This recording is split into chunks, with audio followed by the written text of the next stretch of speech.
The evolution of the Ogiso Dynasty, kingship institution in the Benin Empire. Welcome back to Praise History Hub, where we uncover the untold stories of African history. What if I told you that the Ogiso story you were told was never a myth? Today, we shall explore the evolution of the Ogiso Dynasty, the king from the sky. The kingship institution among the Benin people represents a natural evolution from the earlier Odionwere system of governance. Initially political organization in Benin was based on gerontocracy, where the Odionwere, eldest man, governed each village independently. However, as the population increased, migrants arrived with new ideas of governance, and smaller settlements began to merge into larger communities.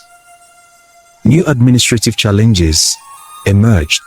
The Odionwere system, which functioned effectively in isolated villages, could no longer adequately address the complexities of these expanding and interconnected societies. This development necessitated collaboration among neighboring communities. As a result, councils of Odionwere began to convene to deliberate on matters of common interest and resolve shared problems. This marked the emergence of the Odionwere Council of Elders, a significant institutional advancement within the traditional political system. It was from this council that the Ogiship institution eventually evolved. Unlike the traditional Odionwere system, leadership within the Odionwere was not strictly determined by seniority or age. This shift occurred because many village heads were reluctant to relinquish their autonomy or submit to a higher authority. Consequently, leadership became competitive, allowing individuals with exceptional leadership qualities, strength of character, and political ambition to rise. This environment often favored younger and more dynamic individuals over older, less active elders.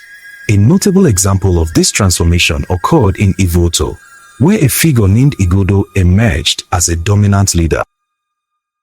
Around 40 BC, an epidemic significantly reduced the population of elderly men, thereby creating opportunities for younger individuals to assume leadership roles.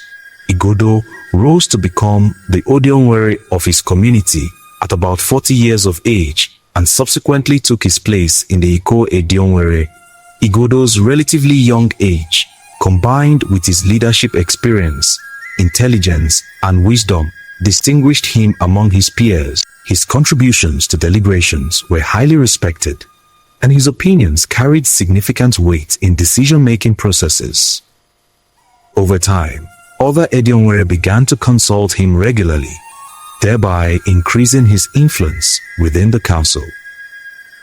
A crucial factor in Igodo's rise to dominance was his innovative use of patronage. When an elephant was killed by blacksmith from Iyanugi, Igodo ordered that the meat be distributed among all the communities of Eboto. This unprecedented act of generosity significantly enhanced his popularity and earned him widespread admiration. Many began to regard him as a divinely sent figure, even likening him to a god. He was described as a ruler sent from the sky. From this expression, the title Oge or Ogiso, King of the Sky, was derived. This title became associated with him and was adopted by successive rulers before the establishment of the Iweka dynasty around 1200 AD. As Igodo's influence grew, many communities and even some senior Odionwere submitted to his authority. He assembled a loyal group of followers, including messengers known as Odibo Ogeso, who were tasked with distributing gifts and maintaining political alliances.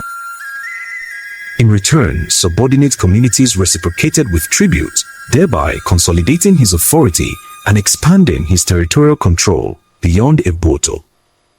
By the end of his reign, his influence extended towards the Ovia and Orioma-Ong rivers in the western and eastern regions of Benin, respectively.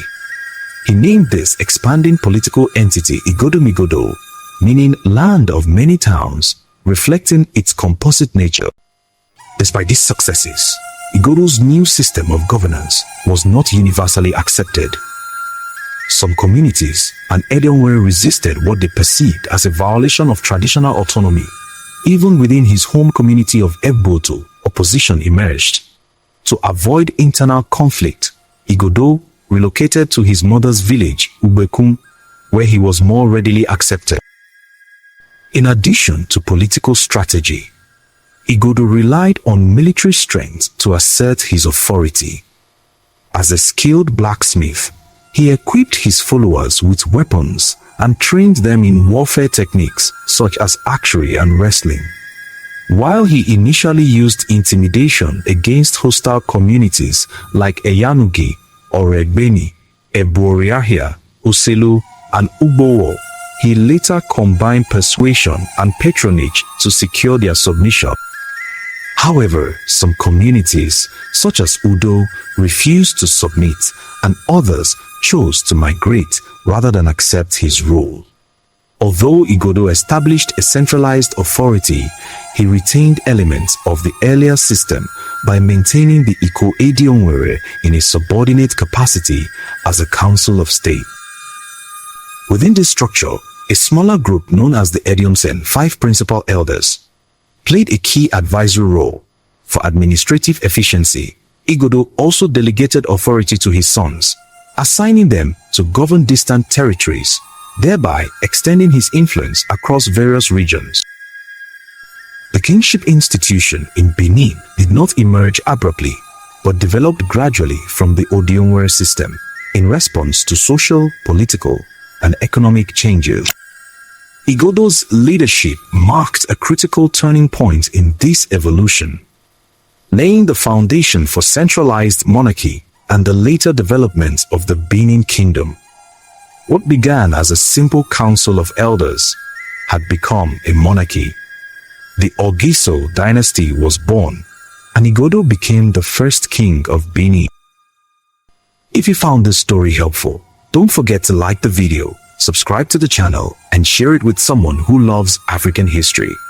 Because history isn't just about the past, it's about understanding how we became who we are today. See you in the next video.